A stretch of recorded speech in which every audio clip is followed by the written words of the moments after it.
ati kan TV keessan ilaalaa jirtu dhiira ta'innaa dubartii ta'innaa sheeka ta'innaa beekaa wallaala abbaa feete ta'i afaan kiyya kana kan dhagahaa jirtu gaafii tokko si gaafadha. Gaafiin gaafii kallacha mana keetii yookiin of biratti yeroo hedduu mobaayila kee keessatti illee maxxanfachuu qabdu, qalbii kee keessatti illee barreessuu qabdu. Gaafichi maaza sayaksaru alcaalamu bimawtik, addunyaan kun du'a keetiin maal dhaba? Yoo ati dunyaa tanarraa kaatee duute fakkeenya har'a ati magaalaa keessa jirtu san magaalaa tokko magaalaa xiqqaa jirta ta'a guddaa jirta ta'a iddoo itti dhalatteef iddoo jirtu san irraa yoo duute sababa du'a keetiitiin ummanni maal dhaba? Dura dursa wanti sii galuu qabu jalqaba irratti dhaloonni ati dhalattee dachee kana dhufte dachee kana yoo waan dabalii yoo dachee kana waan eda'in duute ati addunyaa tanarraa deemtu illee homaan hir'isu. Dhaloota jechuun dhaloota garaa hadhaa keessaa bahanii miti. Dhaloota jechuun dhaloota seenaa ummataaf dhaloota itti aanuuf dachee tanaaf seenaa tokko lafa kaahanidha. Hedduu namaa dhalate garuu hin dhageenye. Fakkeenyaaf akka addunyaatti nama lubbuun jiru nama tokko fakkeenya isinii haa kaa'u. Doktor Zaakir Naayik maqaan isaa guutuun Doktor Zaakir Abdulkariim Naayik. Umriin isaa barana waggaa 53 deema. Doktor Zaakir waggaa 30 dura dachee tana gubbatti hin beekamu. Sababni isaa yeroo sanitti bu'aa ummataaf buuse tokko hin qabu. Addunyaa kanaaf bu'aa tokko hin buufne. Dhalachuu isaan dhageenye addunyaan edaa dhalachuun dhugaadhaa garaa hadhaa keessaa bahu osoo hin taane. Ogummaaf muuxannoo gahee fi dandeettii ilaahal aalamiin rabbiin guddate sii kenne. Sii kenne san qabattee ummata keetiif, hawaasa keetiif, amantii keetiif addunyaa kanaaf seenaa tokko hojjetuu qofaan addunyaan si beeyte dhalachuu kee. Garii namaa akkuma beeytan har'a ebalu du'e waliin jedhan naannoo keenya eentu du'e jedhee wal gaafata namni. Mucaa tokko hin beeytu dheeraa hin beeku. Ka huccuu gurraacha godhatu hin beeku. Naannoo kanaa kaaffee kanaa buna dhuga hin beeku. Ka ollaa akkasii galu hin beeku. Mucaa maaltu awwaale jara keenya? Laal dhalachuu isaa addunyaa waan hin dhagayiniif du'uu isaa wallaalte. Mucaan duraanuu nama isa awwaaluu dhabaaf asii achi deema malee du'a matu reeffa keessa jira. Bu'aa ummataa biratti hin beekamu baratee beekumsa mataan isaa mataa baratee beekumsa biyya ijaaru osoo hin taane. Mataa fakkaree xiinxallee teknooloojiitti waan haarawaa eda'u osoo hin taane. Mataan isaa maa inni mataa rifeensa qofa biqilchee mana rifeensaatti birrii 30 irraa argatan rifeensa irraa hadanii bu'aan mataa isaa rifeensa qofa biqilchu.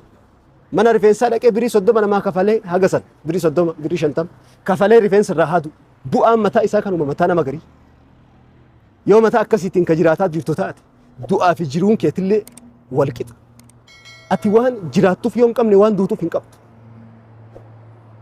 Garaa keenya buddeenaaf daabboon guunnee mataa keenya kijibaan guunnee afaan keenya oduudhaan guunnee barumsa tokko osoo baranne ogummaa rabbi nuu kennuuf keessaa baafne ummataaf dachee kanaaf dhaloota itti aanuuf seenaa tokko osoo lafan keenya duniyaa tanarraa yoo deemne wallaahi reeffi kennallee gaafa siree san gubbaa bahuun ulfaata.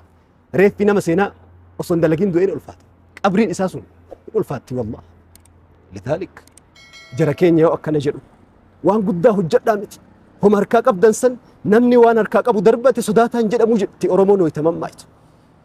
Ogummaa rabbi sii kenne dandeetti rabbi sii kenne san of keessaa baasi. Bu'aa qabdu waan silaa bu'aa qaba jettee biyyaaf yaaddu saniin waan tokko hojjedhu. Gaaf tokko fiixa baata waan ta'eef. Garuu waan tokko sii himu aduwwiin guddaan dachee kana gubbatti ilma namaa sakaale tokko eenyu beeyta ilmuma namaati.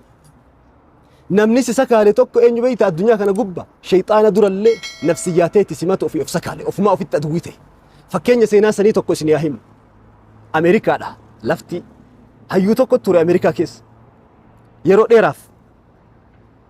Yeroo dheeraadhaaf leenjii kennaa ture. Gaafa tokko erga leenjii kennee booda waraqaa tokko maxxanse. Waraqichi maxxane maal jedha? Nama akka isin seenaan daleen akka isin bu'aa dhaloota itti aanuuf bu'aa tokko hin buufu. Dachee tanaaf taarika tokko osoo lafan kenne faana wahii kan namni ittiin si argu ittiin si yaadatu tokko lafan kenne akka ati san hojjenne si sakaale tokko du'e nama san osoo awwaallee lafa jalaan fageessine reeffa nama sanii ilaaltanii koottaa jedhe. Borsa'aatii akkasii irratti galma akkasii koottaa jedhee magaalaa Ameerikaa keessa maxxanse. Namuun dhaga'e dubbiin dubbii nama cinqu simaa cinqaa jira ta'a amma. eenyuna namni sun kun xayyaaraan kun sayyaaraan kun baaburaan homa qabuun namuu fiigaa dhufee galma seenee guute sagantaan ni eegale. Sagantaan ni eegale girdoo saaqaniiti sanduuqa reeffi sun keessa jiru as baasan namuu teessoo guutee taa'aa jira galma keessa. Innin sagantaa gaggeessu maayikii qabatee namuu tokko tokkoon koottaatiin reeffa kana daawwadhaa jedhe. Namuu fiigaa dhufee gara sadarkaatti ol bahee yoo inni achi deemu sanduuqa kurree irraa banan. Kurree irraa bananii yoo inni keessa gallaalu sanduuqa keessa reeffi hin jiru. Reeffi tokko hin jiru. Wanti sanduuqa keessa jiru daawwitiidha yookiin mastawaati. Namtichi yoo inni asii gallaalu eenyuun arga? Ofuma arga namtichi. Eda'anaa jedhee nama achuma deebi'e. Kunis fiigaa dhufee gad ilaala. Yoo inni as gallaalu ofuma arga namtichi achi keessa reeffi hin jiru. Maal jechuu barbaadeeti seenaan kun? Reeffi of sakaalee reeffa ta'e osoo reeffa hin ta'in osoo du'ee reeffa hin ta'in ofumaaf keessatti du'e osoo qabrii lafaa keessatti hin awwaalamin qabrii qaama ofii keessatti awwaalame naannomaa fi ganda jiru sani qofa keessa gad awwaalamee namni sila addunyaatti osoo ol bahe addunyaa kana hoogganuu danda'u marti.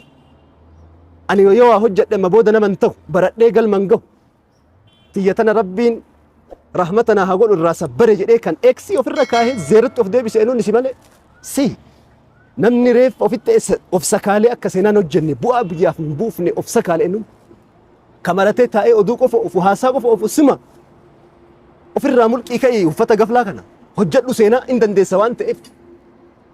يقول النبي صلى الله عليه وسلم فيما روى عن ربه رسول ربي عليه الصلاة والسلام رب الرأوديساني حديث القدس كيس التمال جدا ربي كان جدا جدا رسول ربي أنا عند ظن عبدي بي فليظن بي ما شاء إن خيرا فخير وإن شرا فشر جدا جدا ربي جل جلاله أنا بك قبرتي كان كونا كائتي بك قبرتي كان كونان همي لجل يو إني خيري نتنية خيري مثلا يو إني همت نيتي همت مثلا إسانقها جدا رب akka huccuutitti mana teettee ofitti mattarii yaada dheereef of jala achi dheeressi tabbalaale gaara keessa ol laale.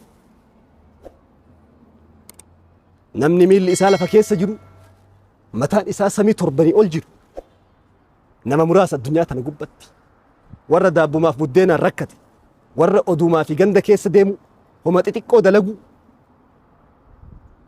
kitaaba dubbisuun hin jiru sa'aatii qusachuun hin jiru waa barachuun hin jiru karoora wahii waggaa har'aa akkas ta'uu qaba waggaa kudhanii har'aa akkas ta'uu qaba jedhee lafa kaa'ate tokko hin qabu. Akkuma bubbeen pestaal ariitu kana jiruun isa ariiti. Tokko hin jiru duniyaa tana gubba jiruun deemuu hin danda'u. Lidaalik nama guddaa ta'e hin dandeetta waan feete rabbi irra kaahadhu ka galmaan si gahu isa. Ati asii sababuma gaggeessi. Fiixa kasii ba'su haqiiqaan Allahu jalla fi culaahu. Allahu jalla fi culaahu. Salaaxuddiin Alayyuubi gaaf inni duniyaa irraa deemu uffata isaa hargufan jedha seenaan. Uffata isaa hargufanii awwaara achirraa bahe walitti qabanii bishaan itti naqanii dhoqqee akka bolokkeettaatti hojjetamee lahdii keessatti tiraasii isaa godhan jedhan qiyaama ragaa habahuuf Salaahuddin Alayyuubi rahmatullahi alayhi. Lidaalik waan gaarii yaannan bakka gaarii geetta. Waan hamtuu yaannan bakkuma hamtuu deemta. Iddoo latarra jirtu iddoo kaleessa yaadde. Iddoon bor ati jirtullee iddoo har'a yaaddu. Waan xiqqoo ofirra hin kaahini carraa jirtu fayyadami nama guddaa tahii du'uu keetuu addunyaan dhaga'uuf dura dhalachuu qabda. Wassalaamu alaykum wa rahmatullahi wa barakaatuh.